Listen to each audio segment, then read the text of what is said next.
He walked in and found her tearing apart his son's pillow. For a moment, James Walker couldn't breathe. The maid, this woman he barely knew, was ripping open the fabric with shaking hands, white powder spilling onto the floor like snow. "What are you doing?" His voice cracked. "What the hell are you doing?" Teresa looked up at him, tears streaming down her face, holding something in her trembling fingers. And what she said next would change everything. 3 years. That's how long James Walker had been watching his son die. 3 years of doctors walking through his house like pallbearers, specialists from Harvard, Johns Hopkins, Mayo Clinic. Men and women with decades of experience, shaking their heads with expensive sympathy. 3 years of experimental treatments that cost more than most people make in a lifetime. 3 years of watching his 8-year-old boy fade a little more each day, and not one of them could tell him why. Oliver had been sick since he was 5. It started small fatigue, stomach pain, episodes they called flare-ups. Then it got worse, the tremors, the vomiting, the seizures that made James hold his son's small body and beg God not to take him too. Because James had already lost Oliver's mother. She died giving birth to him. And every time James looked at his son, he saw her eyes staring back. He couldn't lose them both, so he tried everything. He hired the best. He spent millions. He prayed prayers that felt like they hit the ceiling and fell back down. Nothing worked. And then Teresa Gray walked into his house. She wasn't supposed to be anything special, just a housekeeper from New Haven, a black woman in her late 20s who cleaned floors to pay rent after life knocked her sideways. She'd worked 3 jobs to put herself through community college before her family fell apart. Before she lost her younger sister to a mistake, the doctors made a misdiagnosis they missed because no one listened to the person who knew her best. Teresa's sister died in a hospital bed 5 years ago, and Teresa stood there watching, knowing something was wrong but too scared to speak up, too afraid to question the people with the white coats and the credentials. She made herself a promise that day, a promise that burned in her chest like a brand. Never again. If she ever saw something wrong, if her gut ever screamed at her the way it did the night her sister died, she would speak, no matter what it cost her. When Teresa started working at the Walker estate, her job was simple. Dust, organize, stay invisible. But the previous housekeeper quit without warning, and staff shortages meant Teresa got reassigned to Oliver's wing. That's when she started noticing. Small things at first, the kind of things you miss if you're not paying attention.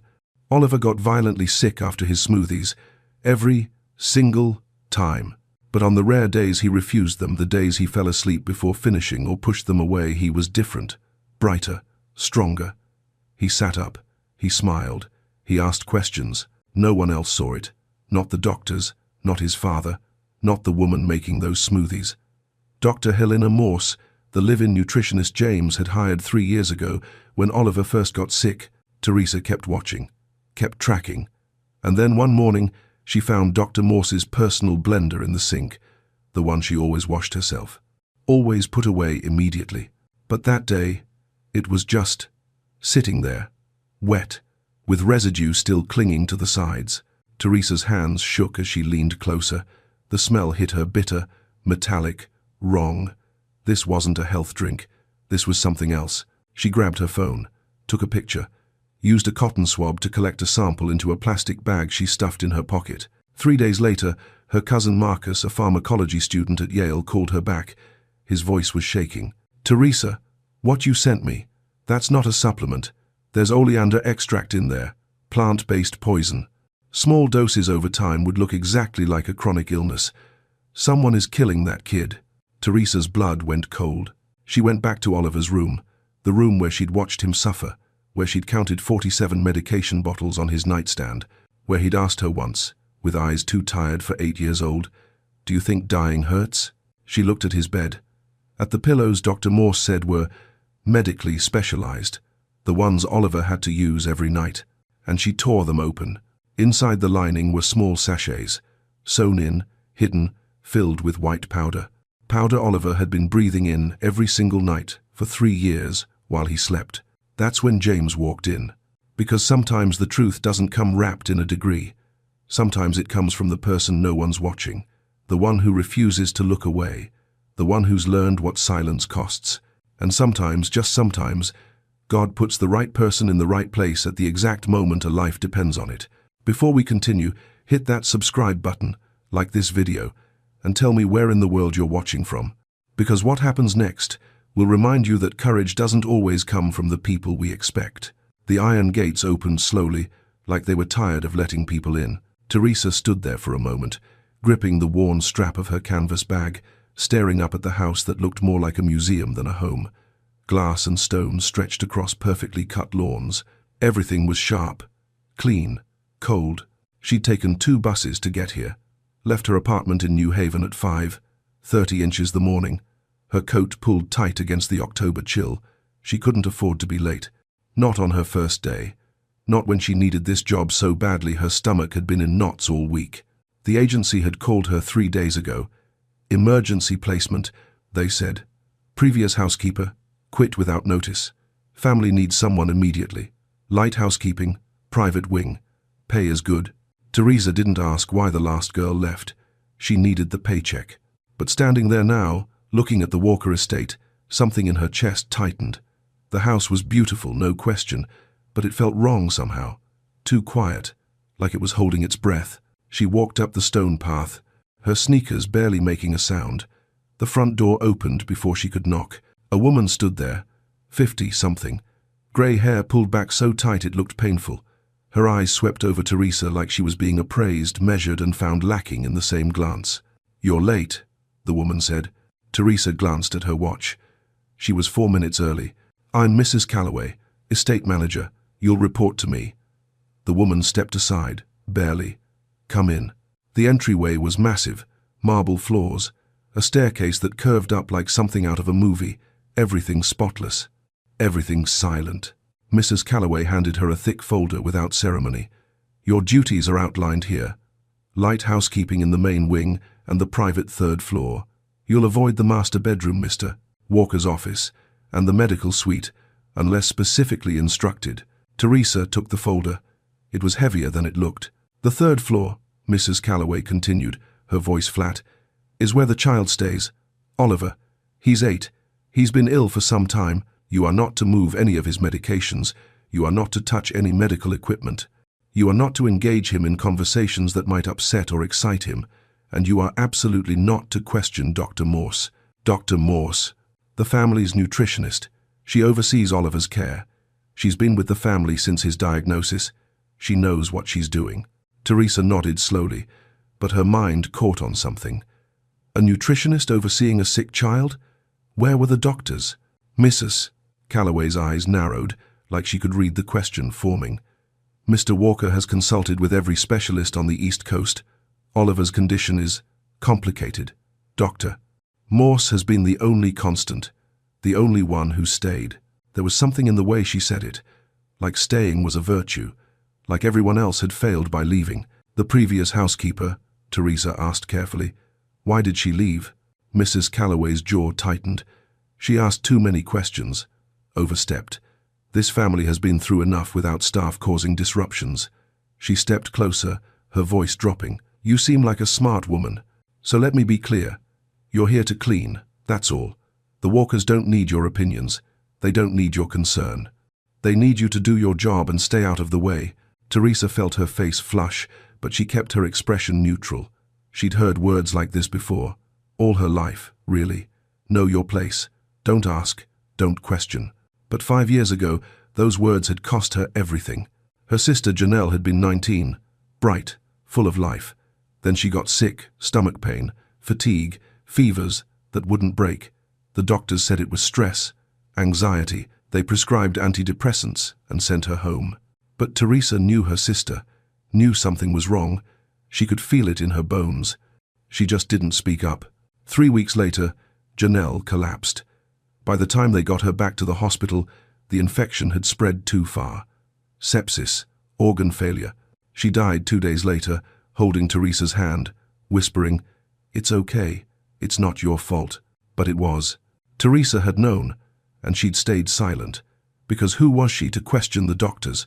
Who was she to push back against people with degrees and authority? She'd made herself a promise at Janelle's funeral, standing in the rain, watching them lower her baby sister into the ground.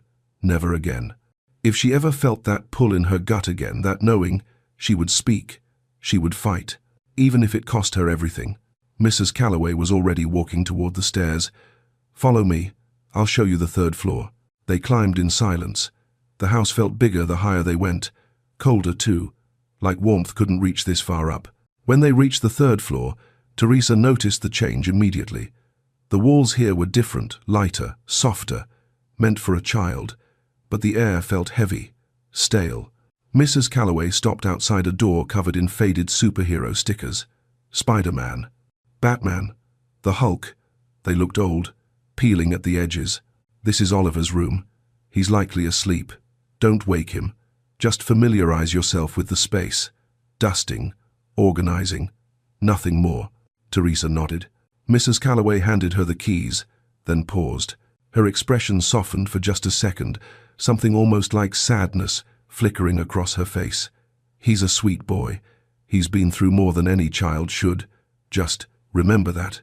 And then she was gone. Footsteps echoing down the hall. Teresa stood there, staring at those superhero stickers.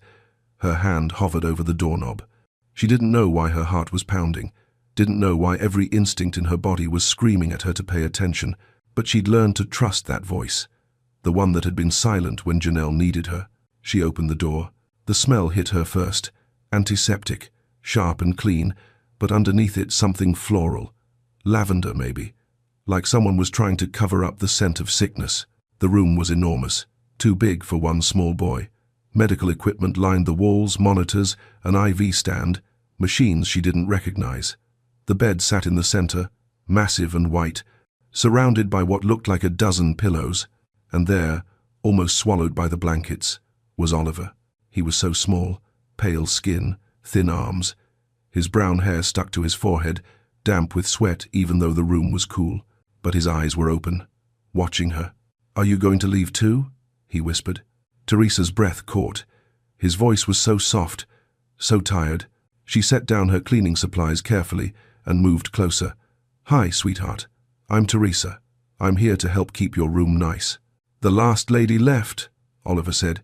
He wasn't accusing, just stating a fact. "Everyone leaves." Teresa knelt beside the bed so they were eye level. Up close, she could see how exhausted he looked, dark circles under his eyes, lips chapped, but those eyes hazel, like autumn leaves, were watching her with something that broke her heart. Hope, just a flicker of it, like he wanted to believe her but didn't dare. "I'm not going anywhere," Teresa said gently. "Not unless you want me to." Oliver studied her for a long moment. Then his gaze shifted to the table beside his bed. Teresa followed his eyes and felt her stomach drop. Bottles. So many bottles. Orange prescription containers lined up in neat rows. She started counting without meaning to. 47. 47 medications for one 8-year-old boy. Her nursing instincts kicked in, the ones she'd developed during those 2 years at community college, before money ran out and she had to drop out. Before cleaning houses became the only option. She recognized some of the labels: antibiotics, immunosuppressants, heart medication, anti-nausea pills, steroids. But something was off. Some of these drugs counteracted each other. Others seemed redundant. It looked less like treatment and more like she didn't know what. "Do you take all of these?" she asked softly. Oliver nodded. 4 times a day, and the smoothies 3 times. Dr. Morse makes them special for me." "Dr. Morse?" "She takes care of me. She's really smart. She went to fancy schools." He said it like he'd heard it repeated many times. "Dad says she's the only one who can help me." "And the smoothies help?" Oliver's face changed, just slightly, a shadow passing through those tired eyes. "They're supposed to," he whispered, "but they make my stomach hurt, and after I drink them, everything gets bad. But Dr. Morse says medicine has to hurt before it helps." Something cold slid down Teresa's spine. "When was the last time you went outside?" she asked, keeping her voice light. Oliver frowned, like he was trying to remember something from a dream. "I'm not allowed. Dr. Morse says the air outside could make me sicker, and I might fall, or get germs, so I have to stay in bed." A child afraid of fresh air, a child who'd forgotten what it felt like to run. This wasn't medicine. This was a prison. Teresa swallowed hard. "Well," she said, forcing a smile, "how about we make this room feel a little less like a hospital? Would that be okay?" Oliver's eyes widened slightly. You won't get in trouble? Let me worry about that. She stood and walked to the window. Heavy curtains blocked out the light. She pulled them open gently, and October sunshine spilled across the floor in golden streams. Oliver gasped softly, like he'd forgotten what sunlight looked like. There, Teresa said. That's better, isn't it? He nodded, staring at the light like it was magic. She picked up a picture book from the shelf, something about a dragon who'd lost his fire and had to learn to fly again.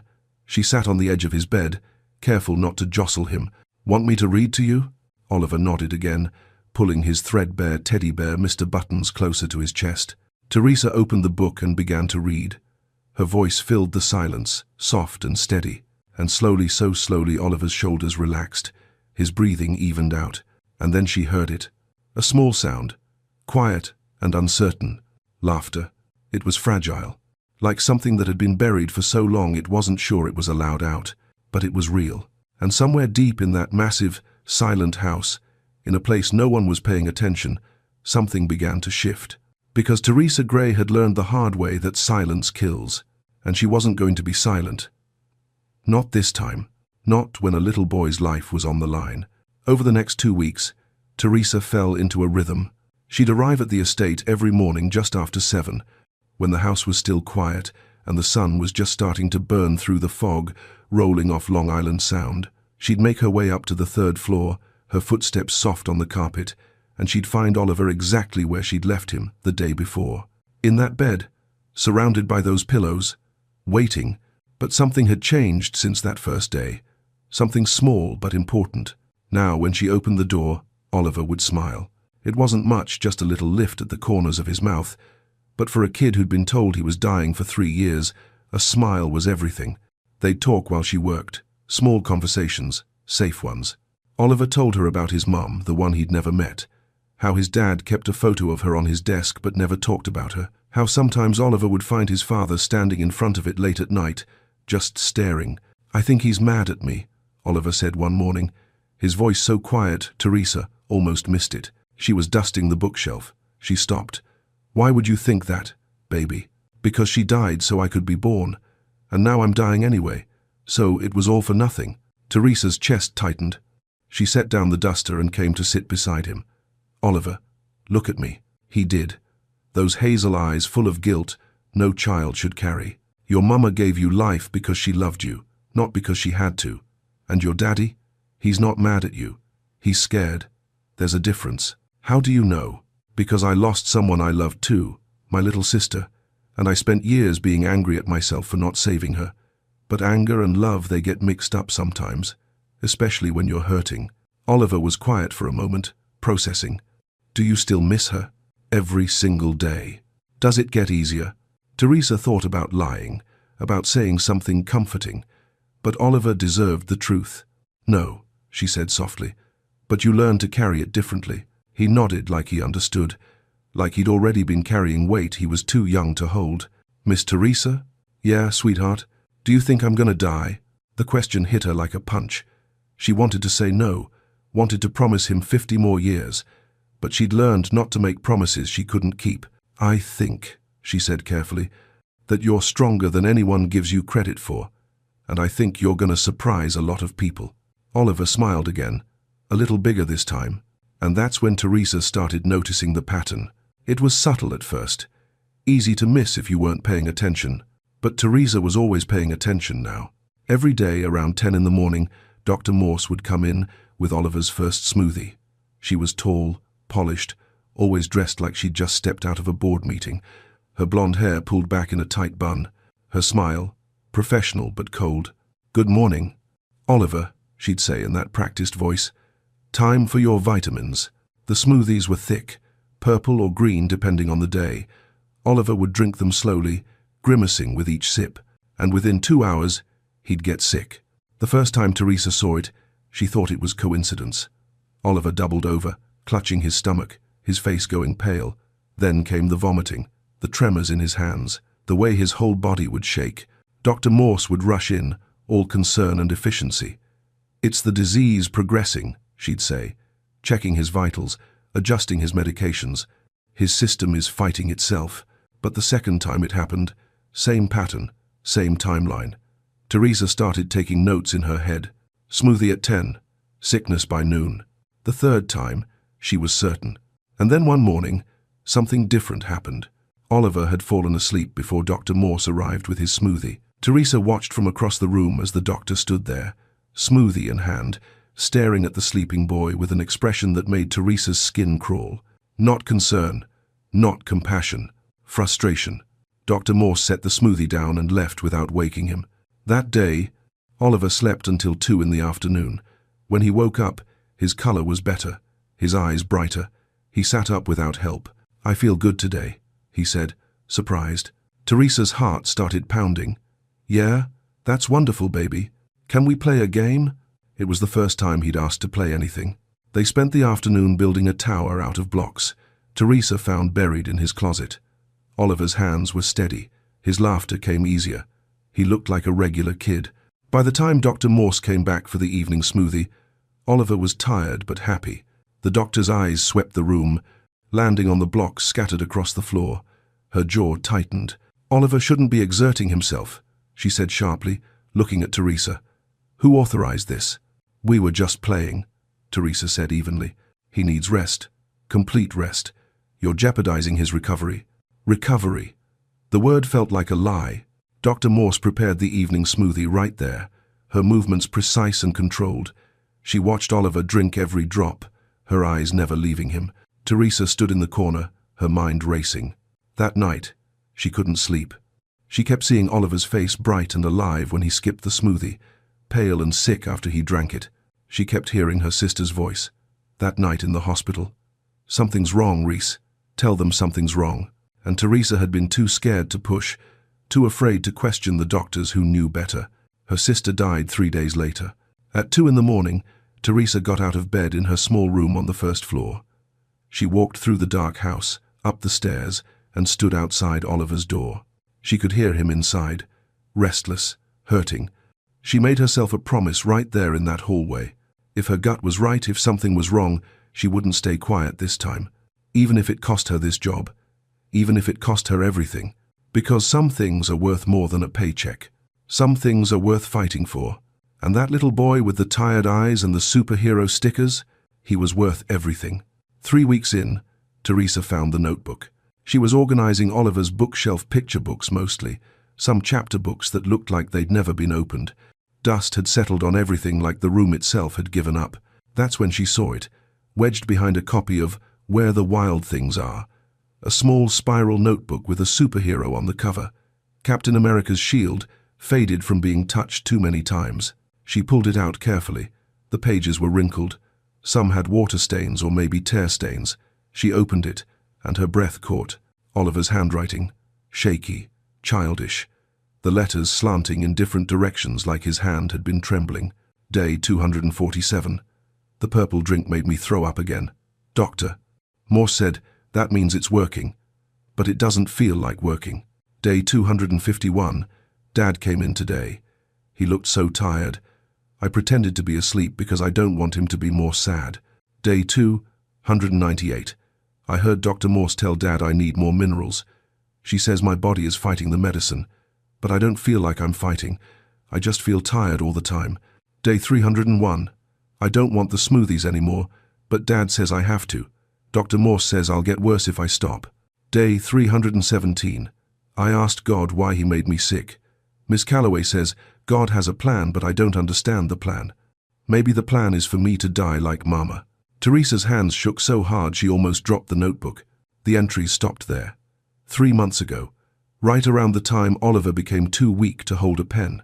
She sat on the floor, the notebook pressed against her chest, tears streaming down her face. This child had been documenting his own poisoning, writing it down like he was taking notes, trying to make sense of something that didn't make sense. And no one had listened. She heard footsteps in the hall and quickly shoved the notebook into her apron pocket. "Doctor?" Morse appeared in the doorway, smoothie in hand, that professional smile fixed in place. "Teresa, I didn't realize you'd be here this early. Just getting a head start on the dusting." Dr. Morse's eyes swept the room, pausing on the bookshelf. For a split second, something flickered across her face. Suspicion, maybe, but it was gone before Teresa could be sure. "Oliver needs his rest," Dr. Morse said coolly. "Perhaps you could come back later." Teresa looked at Oliver, still asleep in his bed, his breathing shallow. Of course. She gathered her supplies and left, but not before catching the way Dr. Morse locked the door behind her. Locked it, like she was keeping something in, or someone out. That afternoon, Teresa made a decision that could cost her everything. She waited until Dr. Morse left for her daily walk 1 hour, every day at 3 o'clock, like clockwork. Then she went to the medical suite. Her heart was hammering so hard she could feel it in her throat. The door was unlocked. Inside, everything was pristine, organized. A small refrigerator hummed in the corner. Cabinets lined the walls. And there, in the sink, was Dr. Morse's personal blender cup. She never left it out. Never. She always hand-washed it immediately and put it away. But today, it was just sitting there, still wet. Teresa moved on instinct. She leaned over the sink and breathed in. The smell hit her like a fist. Bitter, chemical, wrong. Her hands were shaking as she pulled out her phone and took a photo. Then she grabbed a cotton swab from the cabinet and collected a sample of the residue. Sealing it in a small plastic bag she tucked into her pocket next to Oliver's notebook. She cleaned the cup, dried it, put it back exactly where Dr. Morse kept it, and then she left, her entire body vibrating with fear and certainty. That night, she called her cousin Marcus. He was in his second year of pharmacology at Yale. She hadn't talked to him in months. "Marcus, I need a favor, and I need you not to ask too many questions yet." "Reese? What's going on? I need you to test something for me. Tell me what's in it." There was a pause. "Is this legal? A child's life might depend on it." She could hear him breathing on the other end. Then, "Okay, bring it by tomorrow." The next morning, Teresa took a personal day. She told Mrs. Calloway she had a family emergency. It wasn't technically a lie. She met Marcus at a coffee shop near campus. He looked older than she remembered, more serious. When she handed him the sealed bag, he held it up to the light. "Where'd you get this?" "I can't tell you yet. Please, Marcus, just tell me what's in it." He studied her face for a long moment. "This is about your job, isn't it? That estate you're working at." She didn't answer. Didn't have to. "Give me 3 days," he said quietly. Those 3 days were the longest of Teresa's life. She went back to work, cleaned Oliver's room, read to him, watched him drink those smoothies and get sick like clockwork. She watched Dr. Morse move through the house like she owned it, watched the way she spoke to James Walker, soft, proprietary, like she was the only thing standing between him and total collapse. And she watched James himself, exhausted, hollowed out, a man who'd spent 3 years watching his son die and still didn't know why. On the 3rd day, Marcus called. Teresa was in her small room on the 1st floor. It was just after midnight. She answered on the 1st ring. "Marcus," his voice was shaking. "Teresa, what you gave me. Where did you get it? Just tell me what it is." "It's oleander extract, plant-based cardiac glycoside. It's poison, Reese. Small doses over time it would look exactly like a progressive illness. Fatigue, nausea, heart problems, seizures, all of it." The room spun. Teresa sat down hard on the bed. "Are you sure?" "I ran it twice. There's no question. Someone is poisoning that kid. Slowly, deliberately." Teresa couldn't breathe, couldn't think. "Reese, you need to call the police. Right now.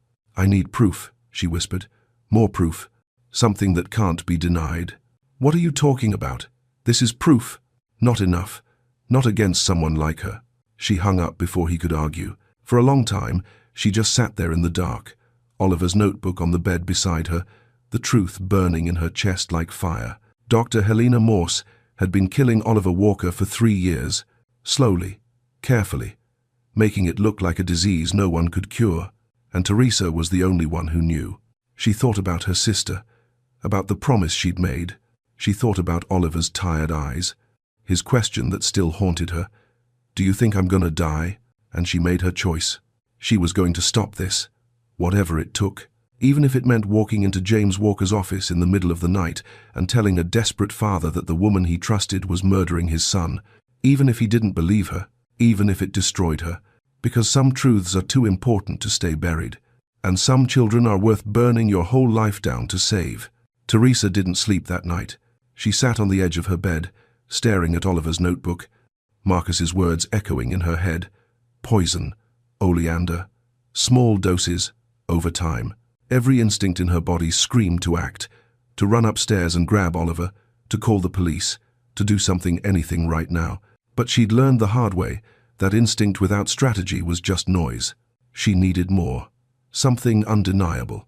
Something that would make James Walker listen before Dr. Morse could twist the narrative and make Teresa disappear like the housekeeper before her.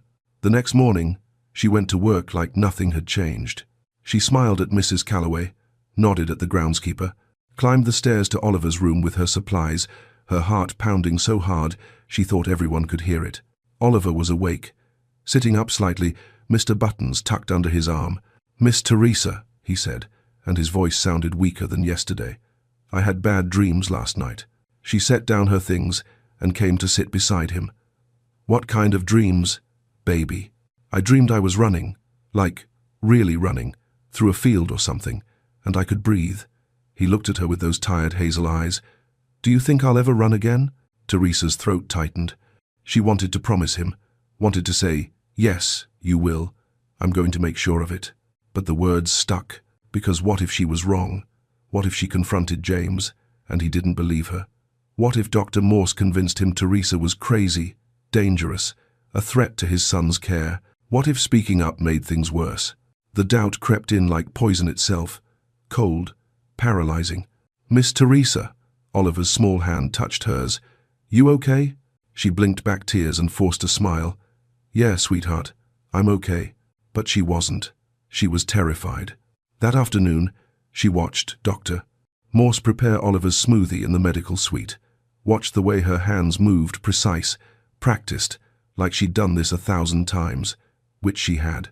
For 3 years, Dr. Morse caught her looking. "Can I help you with something, Teresa?" "No, ma'am. Just passing through." Dr. Morse's eyes were ice. "You've been spending quite a bit of time with Oliver, just keeping his room clean. Like I'm supposed to." "Of course." Dr. Morse smiled, but it didn't reach her eyes. "Just remember he's fragile, emotionally and physically. Sometimes kindness can be damaging. It gives false hope." The words hit like a slap. False hope. "I'm just reading to him," Teresa said quietly. "I know." Dr. Morse stepped closer, lowering her voice. "And I appreciate your intentions, but you're not a medical professional. You don't understand the complexities of his condition. The last thing this family needs is someone disrupting carefully calibrated treatments." It was a warning, clear as day. "Stay in your lane, or else." Teresa nodded, kept her face neutral, and left. But inside, she was shaking. That evening, she tried to talk to James. She found him in his study, door half open, sitting behind a massive desk covered in papers. His hair was graying at the temples. His tie was loose. He looked like a man who hadn't had a full night's sleep in years. "Mr. Walker?" She knocked softly. "Sorry to bother you." He looked up, and for a second, he didn't seem to recognize her. Then his face shifted into polite exhaustion. "Teresa, is everything all right? I was just wondering, has Oliver always been on so many medications?" James's expression clouded. "Why are you asking? I noticed he has good days when he seems stronger, and I wondered if maybe—" "Dr. Morse handles Oliver's treatment plan," James interrupted, his voice sharper now. "She's been doing this for 3 years. She has degrees I can't even pronounce. She's the only reason Oliver is still—" He stopped, his jaw working. "Still here." Teresa felt the door closing, felt herself losing him. "I understand. I just thought maybe—" "I appreciate your concern." James stood, signaling the conversation was over. "But unless you have a medical degree I don't know about, I need you to trust the people who do." The dismissal was gentle, but absolute. Teresa left his office, her chest tight with frustration and fear. She'd tried, and she'd failed. Because how do you make someone listen when they're too afraid to hear? When they've built their entire hope on the person who's actually killing their child? That night, she lay in bed, staring at the ceiling, Janelle's face floating in the darkness. "You knew something was wrong," her sister's voice whispered. "Why didn't you say something?" "I did," Teresa whispered back. "He didn't listen." "Then say it louder." But what if loud wasn't enough? What if she screamed the truth and still no one believed her? She thought about Oliver, about his question, "Do you think I'm gonna die?" She thought about his notebook, his small, shaky handwriting documenting his own slow death. She thought about the promise she'd made, the one that was supposed to matter more than anything. And she realized something that made her stomach turn. She was doing it again. She was choosing silence over risk, choosing her safety over a child's life. Because speaking up might cost her this job, might get her fired, might make people think she was crazy. Just like it had with Janelle, the realization hit her like cold water. She'd been so afraid of losing everything that she'd forgotten what mattered. Not her job, not her reputation, not even her own safety. Oliver, that little boy who still believed in superheroes, who asked if dying hurt, who dreamed about running through fields, he mattered more than her fear. Teresa sat up in bed, her decision made. Tomorrow, she was going back into that medical suite, and she was going to find the proof she needed, the kind James Walker couldn't ignore, even if it meant breaking every rule, even if it meant risking everything, because her sister had died in silence, and she'd be damned if she let Oliver Walker die the same way. Some promises are made in graveyards, and those are the ones you don't break, no matter what it costs. The next morning, Teresa waited. She watched Dr. Morse leave for her daily walk at 3 o'clock sharp, watched her disappear down the tree-lined path toward the gardens, phone pressed to her ear, already absorbed in whatever conversation kept her occupied for exactly 1 hour. Teresa's hands were sweating. Her heart felt like it was trying to break through her ribs. She climbed the stairs to the 3rd floor. Past Oliver's room, he was sleeping, finally peaceful after a rough morning. Then she moved down the hall to the medical suite. The door was unlocked. Inside, everything was exactly as it always was, sterile, organized, a place for everything and everything in its place. Except today, Teresa wasn't just cleaning. She went to the locked cabinet first, the one Dr. Morse kept her specialized supplements in, the one she guarded like it held state secrets. Teresa pulled a bobby pin from her hair, something she'd learned from her brother years ago when they'd locked themselves out of their apartment. Her hands shook as she worked the lock. It clicked open. Inside were rows of unmarked containers, powders, dried plant material, small vials of liquid, and a notebook. Teresa pulled it out, her breath catching. It was a journal. Dr. Morse's handwriting neat, clinical, precise. October 12. Increased oleander extract to 0.3 milligrams. Patient showing appropriate symptoms. Vomiting episode lasted 4 hours. Father remains convinced of disease progression. October 19. Patient refused morning smoothie. Had to administer evening dose at double concentration to maintain symptom consistency. November 2. Minor setback. New housekeeper showing excessive interest in patient. Will monitor. May need to recommend termination if interference continues. Teresa's vision blurred. Her hands shook so badly she almost dropped the notebook. This wasn't just poisoning. This was systematic, documented, calculated. Dr. Morse had been treating Oliver's murder like a science experiment, recording dosages, tracking symptoms, adjusting her methods to keep him sick but not dead. Not yet.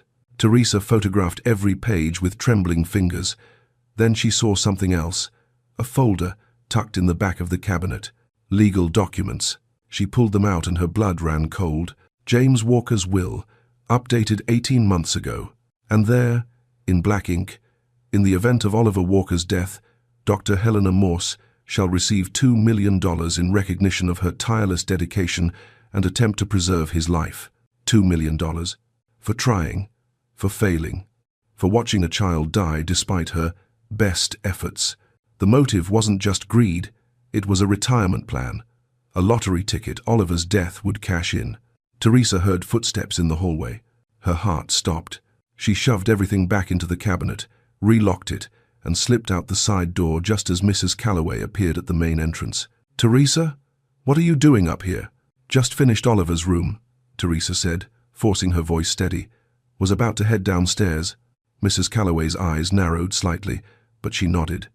"Dr. Morse will be back soon. Best not to be in her way." Teresa nodded and walked past her, every step measured, her phone burning in her pocket with the evidence that could save Oliver's life, or end hers. She made it to her room and locked the door. Then she sat on her bed and let herself shake, let herself cry, let the weight of what she'd found crash over her like a wave. Dr. Helena Morse wasn't just poisoning Oliver. She was documenting it, perfecting it, waiting for the exact right moment to let him die so she could collect her payment and walk away clean. And James Walker, exhausted, desperate, drowning in grief, had signed the papers that made his son's murder profitable. Teresa pulled out her phone and called Marcus. "I've got it," she whispered when he answered. "I've got everything. Photos of her journal, dosage records, the will. Marcus, she's been documenting the whole thing like a research project." "Jesus Christ." Marcus was quiet for a moment. "Teresa, you need to go to the police. Right now." "Not yet." "What do you mean, not yet?" "This is... James won't believe the police if they just show up. He'll think I'm lying, that I'm trying to hurt his son. Doctor, Morse has spent 3 years building trust. I need to break that first. I need him to see it. Reese, I know what I'm doing." But she didn't. Not really. All she knew was that tonight she was going to knock on James Walker's door, and she was going to make him listen, make him see what his grief had blinded him to, make him understand that the woman he trusted was the one killing his son. And if he didn't believe her, if he chose Dr. Morse over the truth, then she'd go to the police anyway. She'd burn every bridge. She'd lose everything. But at least she'd know she tried. At least this time. She wouldn't be silent. She looked at the photo on her phone, Oliver's journal entry. Day 317. "I asked God why he made me sick. Maybe the plan is for me to die like Mama." No, Teresa thought fiercely. That's not the plan. The plan was for someone to see, for someone to fight, for someone to love him enough to risk everything. And maybe, just maybe, that's why she'd walked through those gates 3 weeks ago. Not for a paycheck. For this moment. For this choice. For this little boy who still believed in superheroes and didn't know he was about to be saved by a woman who just refused to look away. She wiped her tears and stood. It was almost midnight. Time to knock on the door that would change everything. Time to tell a grieving father the truth that would shatter him. And time to pray that love was stronger than fear. That truth was louder than lies. And that somewhere in the darkness, God was watching over a little boy who deserved to run through fields and dream with his eyes open. Teresa took a deep breath and went to save a life. The hallway felt longer at midnight. Teresa stood outside James Walker's office, her hand raised to knock, frozen in the space between courage and terror. Behind that door was a man who'd spent 3 years trying to save his son, a man who'd poured millions into specialists and treatments, a man who'd built his entire hope on the one person who'd stayed when everyone else left. And Teresa was about to tell him that person was a murderer. Her hand trembled as she knocked. Silence. Then footsteps. The door opened. James stood there in a wrinkled shirt, tie long gone, eyes bloodshot and hollow. He looked at her like he was trying to remember who she was. "Teresa, it's past midnight." "What?" "I need to talk to you about Oliver." Something flickered across his face. Irritation, maybe, or fear. "If this is about the medications again." "Please," her voice cracked. "I know you think I'm overstepping. I know you think I'm just the help. But I'm begging you, just give me 5 minutes. That's all I'm asking." He stared at her for a long moment. Then he stepped aside. The office was a mess. Papers everywhere, empty coffee cups. A photo of his wife on the desk, blonde hair, bright smile, holding a positive pregnancy test like it was the best news in the world. "What is it?" James asked, his voice tired, defeated. Teresa pulled out her phone with shaking hands. "Mr. Walker, I need you to look at something, and I need you to actually see it. Not as a father who's desperate, but as a man who loves his son." She showed him the first photo, Oliver's notebook, his small, heartbreaking handwriting. Day 247. The purple drink made me throw up again. James's face went pale. "Where did you get this?" "His bookshelf." He was documenting what was happening to him. He knew something was wrong, Mr. Walker, even when no one else did. She swiped to the next photo. Dr. Morse's journal. October 12. Increased oleander extract to 0.3 milligrams. Patient, showing appropriate symptoms. James took the phone from her hands, his fingers trembling. He read the entry once, twice, like he couldn't make the words make sense. "What is this?" It's Dr. Morse's dosage log. She's been poisoning Oliver for 3 years. Oleander extract. Small doses over time. It mimics degenerative illness perfectly. I had the residue from her blender tested. It's all there. James's breathing changed. Shallow. Quick. No. He shook his head. No, this doesn't. Doctor. Morse has been trying to save him. She's dedicated her life to keeping him sick, Teresa interrupted, her voice breaking. So she could collect $2 million when he died. She showed him the will, the clause, the payment for failure. James stared at it like it was written in a language he didn't speak. I wrote that will 18 months ago, he whispered. I thought it would motivate her. I thought if she knew she'd be taken care of, she'd try harder. She'd stay. She stayed because you made his death profitable. The words hung in the air like smoke. James sank into his chair, the phone slipping from his hands. His face crumbled, not with anger, with something worse. Grief. And recognition. I did this, he whispered. I made him a target. I signed the papers that turned my son into. He couldn't finish. His shoulders shook. Teresa knelt in front of him, her own tears falling freely now. You didn't know. You were trying to help him. You were desperate. I should have seen it. His voice was raw. Broken. I'm his father. I should have seen it. Mr. Walker. She was always there, every episode, every crisis, taking notes, adjusting treatments. And I thought she was trying to save him. He looked at Teresa with eyes full of horror. I've been paying someone to kill my son. The words seemed to shatter something in him. He put his head in his hands and sobbed deep, wrenching sounds that came from a place too broken for words. Teresa stayed there on her knees, her hand on his shoulder, letting him break. Because some truths don't just change your mind, they destroy your heart. After a long time, James lifted his head. His eyes were red but clear now, focused. Where is he? Where's Oliver? Sleeping. In his room. James stood, his movements sudden, desperate. We're taking him to the hospital, right now. We're not telling Dr. Morse. We're not telling anyone. Mr. Walker. If she knows we're onto her, she could. His voice broke again. She could finish it. She could take him from me, before we can stop her. He was already moving toward the door. Teresa followed, her heart pounding. They climbed the stairs together in silence. James pushed open Oliver's door so carefully, like he was afraid the boy might disappear if he moved too fast. Oliver was asleep, small and pale in that enormous bed, his breathing shallow but steady. James moved to his side, his hand hovering over his son's face, like he was afraid to touch him, like he didn't deserve to. Hey, buddy, he whispered, his voice breaking. Wake up for me. Oliver's eyes fluttered open, confused, groggy. Dad, we're going on a trip, okay? Right now. It's night time. I know, but we need to go. Can you do that for me? Oliver nodded slowly, too tired to question. James lifted him carefully, his son barely weighed anything, and held him close. Oliver's head rested against his father's shoulder.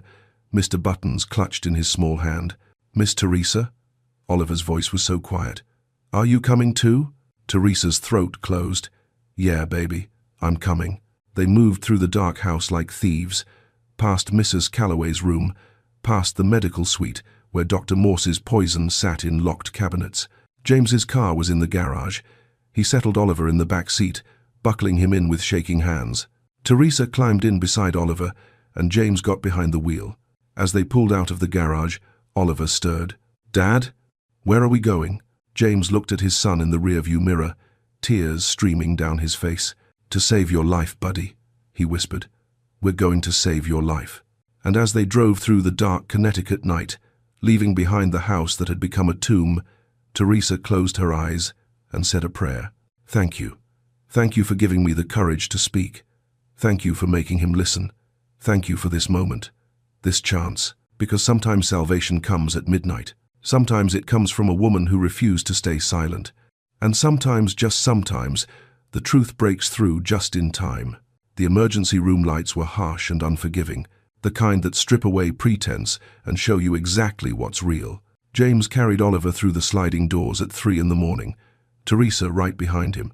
The nurse at the desk looked up, started to say something routine, then saw James's face and stopped. I need a doctor, James said, his voice raw. "My son has been poisoned. Oleander. 3 years. Please." The nurse was already moving, calling codes, bringing people. Within minutes, Oliver was on a gurney, being wheeled into a trauma bay, his small hand reaching back for his father. "Dad, I'm scared."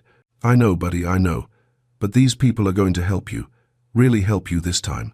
A doctor appeared, young, sharp-eyed, moving with purpose. "I'm Dr. Chen. Tell me everything." Teresa pulled out her phone with trembling hands, showed him the photos, Dr. Morse's journal, the dosage logs, Marcus's analysis. Dr. Chen's expression shifted from professional to horrified in seconds. "How long has this been happening?" 3 years, James whispered. "Jesus."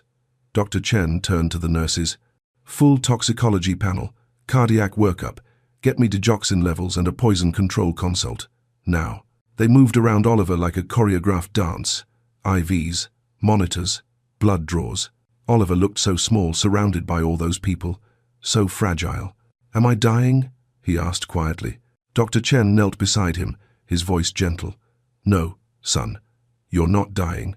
You're going to be okay. We're going to make sure of it." The words James had been desperate to hear from a doctor for 3 years, and now they came in the worst possible way. Because Oliver had never been dying of a disease. He'd been dying of trust. The waiting room was empty at that hour. Just James and Teresa sitting in plastic chairs under fluorescent lights that hummed too loud. James hadn't said a word since they'd taken Oliver back for tests. He just sat there, elbows on his knees, head in his hands. "Mr. Walker," Teresa said softly. "I gave her a key to my house," he whispered. "I let her into his room every single day. I watched her make those smoothies and I thanked her for her dedication." His voice cracked. "I was paying her to kill my son, and I thanked her." "You didn't know." "I should have." He looked at her, his eyes devastated. "You knew. In 3 weeks, you saw what I couldn't see in 3 years. What does that make me?" "Human," Teresa said quietly. "It makes you human. You were drowning. You were desperate.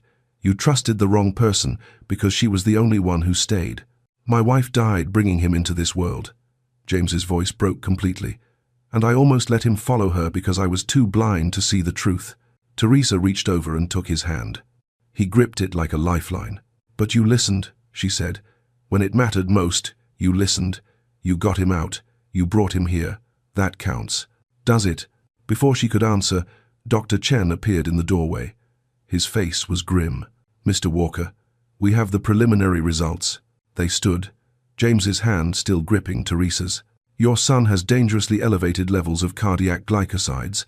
The pattern is consistent with chronic oleander poisoning. Based on what we're seeing, this has been systematic and prolonged." He paused. "If you'd waited another month, maybe less, his heart would have given out. The damage is extensive but not irreversible. He's going to need careful monitoring, chelation, therapy, time to heal, but he's going to live." James's knees buckled. Teresa caught him. "He's going to live," Dr. Chen repeated gently. "You got him here in time." James pressed his fist against his mouth, trying to hold back the sound that wanted to break free. Relief and horror tangled so tight they were the same thing.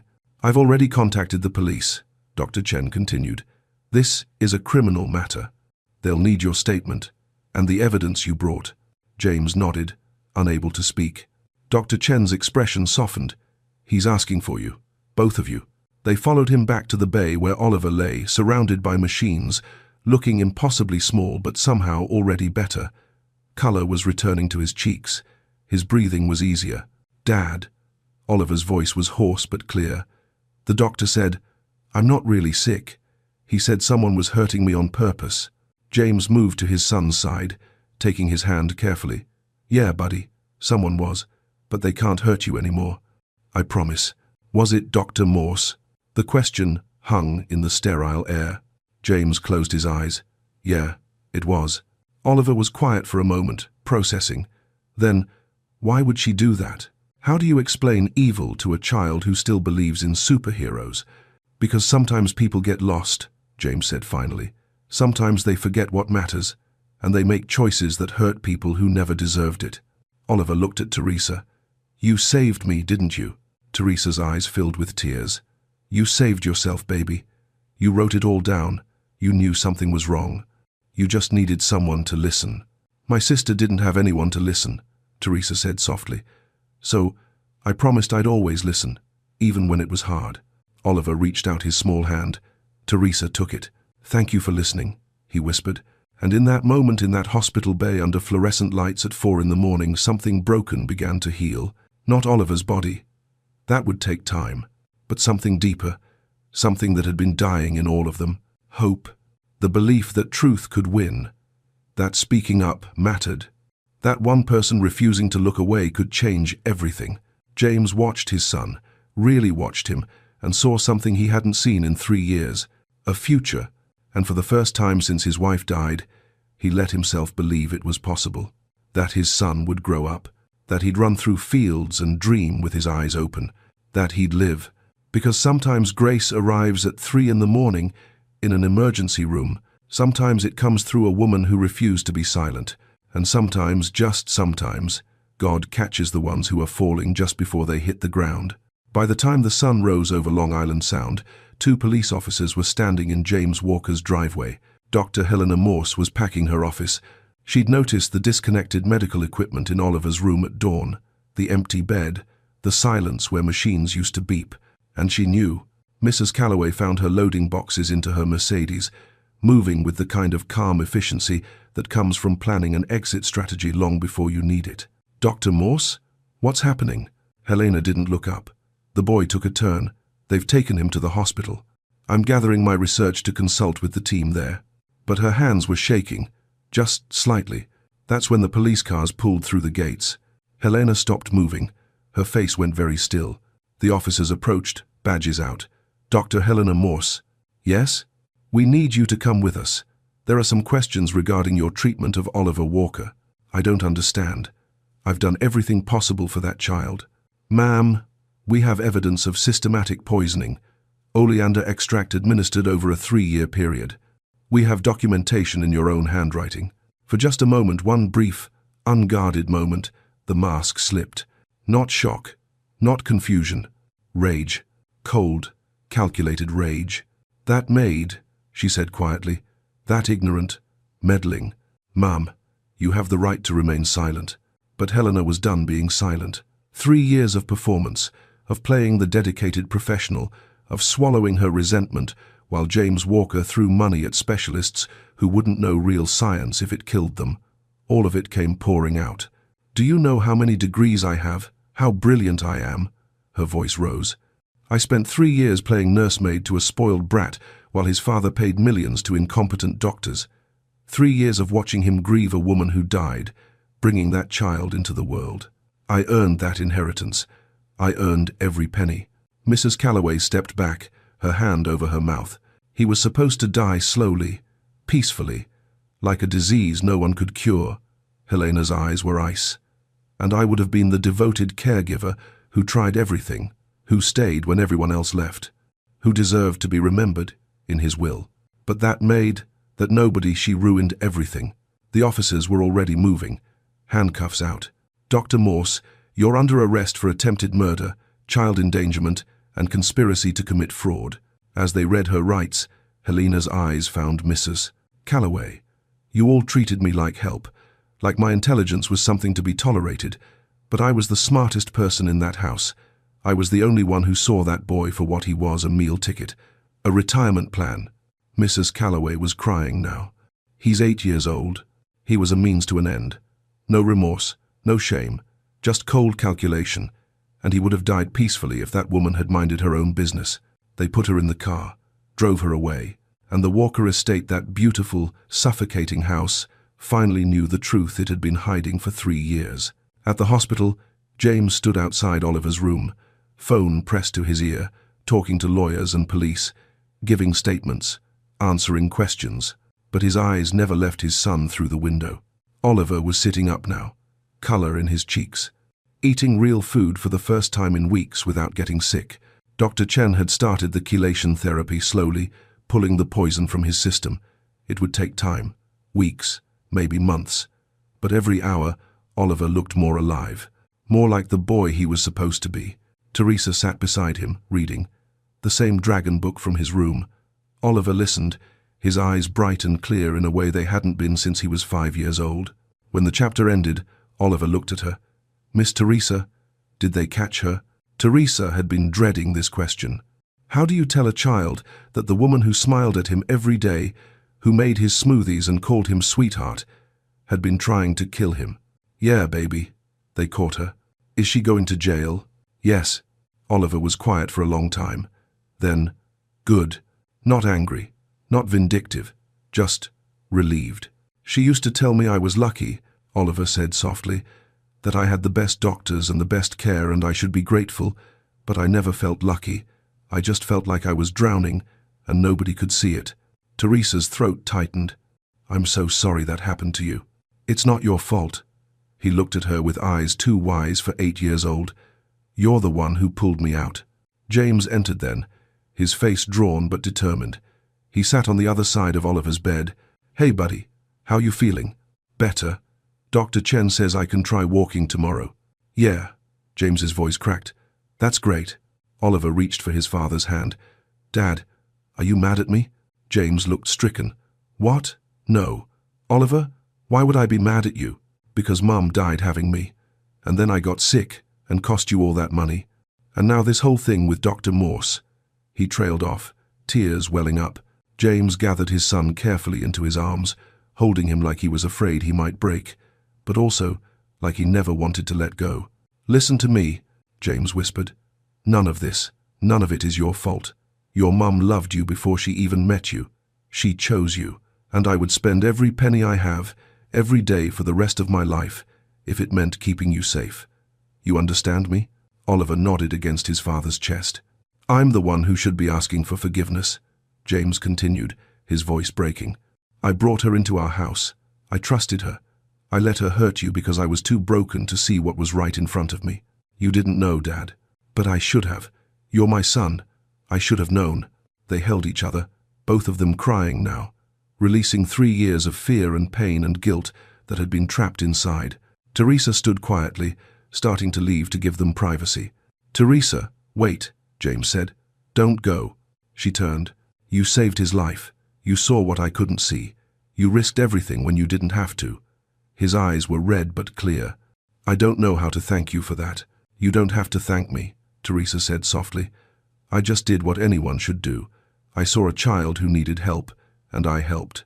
"But not everyone would have," James said. "Most people would have stayed quiet, stayed safe. You didn't." Oliver reached out his hand to her. "Will you stay, even now that I'm getting better?" Teresa took his hand, tears streaming down her face. "Yeah, baby, I'll stay. Because sometimes redemption doesn't come all at once. Sometimes it comes in hospital rooms and quiet promises. Sometimes it comes through children who forgive too easily, and fathers who learn to see. And sometimes it comes through a woman who refused to let silence win. Not this time. Not when a life was on the line. Not when love required her to be brave. 6 weeks later, the Walker estate learned how to breathe again. The medical equipment was gone. The locked cabinets emptied. The curtains in Oliver's room stayed open now, letting October sunlight spill across floors that had been dark for too long. And for the first time in 3 years, there was laughter. Real laughter. The kind that echoes off walls and reminds a house what it was built for. Oliver was running. Not far, not fast, not yet, but running. Through the gardens his father had forgotten existed. Past the flower beds that were finally being tended again. His legs were still weak, still learning how to carry him. But every day, he got a little stronger, a little more like the boy he was always meant to be. Teresa watched from the porch, her hand shading her eyes against the afternoon sun. She wasn't wearing her uniform anymore. James had asked her to stay, not as a housekeeper, but as Oliver's caregiver. He'd set up a scholarship in her name, covering her nursing school tuition, giving her the future her sister never got. "You gave my son his life back," James had said. "Let me help you build yours." She'd cried when he said it. Cried for Janelle, cried for Oliver, cried for every moment she'd been too afraid to speak, and all the moments she'd found the courage anyway. Oliver stumbled, caught himself, and kept going. Mr. Buttons was tucked under his arm. He still carried that bear everywhere. Some things don't need to change. James appeared beside Teresa, 2 glasses of lemonade in his hands. He'd taken a leave from work, decided some things mattered more than board meetings and quarterly reports. Like watching your son remember how to be a child. He asked me this morning if we could get a dog, James said, a smile tugging at his lips. What'd you say? I said yes. He laughed softly. 3 years I spent trying to keep him alive, and now he wants a puppy. Life's funny that way. They stood there in comfortable silence, watching Oliver chase butterflies that danced just out of reach. You know what the hardest part is? James said quietly. Forgiving myself, for not seeing it, for trusting her, for almost losing him because I was too desperate to think clearly. Teresa looked at him. You were a father trying to save his son. There's no shame in that. But you saw it. In 3 weeks, you saw what I missed in 3 years. I saw it because I'd lived it, Teresa said. Because I'd already lost someone. Because I knew what it cost to stay quiet. She paused. You didn't have that. You were just trying to hold on. James's eyes were wet. She told me once that she'd been sent by God, Dr. Morse. She said it was divine appointment that she came into our lives when Oliver got sick. He shook his head. I believed her. Maybe she was right, Teresa said softly. Just not the way she thought. James looked at her, confused. Maybe God did send someone, just not her. Teresa smiled. Maybe he sent the maid who'd learned to speak up, who'd promised her sister she'd never stay silent again, who showed up 3 weeks before. It would have been too late. The words settled between them like grace. Oliver ran up to them, breathless and beaming, cheeks flushed with life. Did you see me? I ran all the way to the fountain. James knelt down, pulling his son close. I saw, buddy. You were amazing. Oliver looked at Teresa. Will you come run with me tomorrow? Every day if you want. Promise? Promise. Oliver hugged her tight, his small arms fierce with love. Then he pulled back, his face suddenly serious. Miss Teresa, I think you're my hero. Teresa's breath caught. Baby, I'm not a hero. I just... Yes, you are, Oliver insisted. Heroes are the people who save you when no one else can. And that's what you did. She pulled him close, tears falling freely now. Then you're my hero too, because you taught me that speaking up matters, that one voice can change everything. James wrapped his arms around both of them, the 3 of them holding each other as the sun painted the sky in gold and amber. 3 broken people who'd found their way to hope, a father who'd learned to see, a son who'd learned to live, and a woman who'd learned that her sister's death hadn't been meaningless. It had given her the courage to save another life when it counted most. Later that evening, as twilight settled over the water, Teresa stood in Oliver's doorway watching him sleep. Really sleep. Not drugged, not poisoned, just a child, dreaming the way children should. She thought about Janelle, about the promise she'd made in the rain at her sister's funeral. I'll never stay silent again. I promise, Nella, never again. She'd kept that promise, and it had cost her everything. She'd been afraid to lose her safety, her job security, her invisibility, but it had given her something infinitely more valuable. Purpose, redemption, a second chance to get it right. Thank you, she whispered to the sister she'd never stopped missing. Thank you for teaching me what silence costs, for giving me the courage to be brave. And somewhere in the space between grief and grace, she felt it a peace she hadn't known in 5 years. Because some losses teach us how to save. Some promises are kept in hospital rooms and midnight confessions. And sometimes, God's plan doesn't look like we expect. Sometimes it looks like a maid with a promise, a father willing to listen, and a little boy who just needed someone to see him, really see him, and refuse to look away. Oliver stirred in his sleep, a smile on his lips, dreaming of running and dogs and tomorrows he'd almost never had, and Teresa smiled through her tears, knowing that every hard thing she'd lived through had led her here. To this moment, to this child, to this family that wasn't hers by blood, but had become hers by choice. Because that's what love does. It shows up when it's hard. It speaks when silence is easier. It fights for the ones who can't fight for themselves. And it changes everything. One voice, one choice, one moment of courage. That's all it takes to save a life. And sometimes, just sometimes, to save your own. If this story touched something in your heart, I want to hear from you. Drop a comment and tell me, where in the world are you watching from? What moment moved you most? And if you believe that one person speaking up can change everything, hit that subscribe button. Because these stories, they're reminders that courage lives in ordinary people, that grace still finds us, and that sometimes the person God sends isn't the one we're expecting. Sometimes it's the one who refuses to stay silent. Share this with someone who needs to remember they're not alone. And know this, your voice matters, your courage matters, you matter. See you in the next story.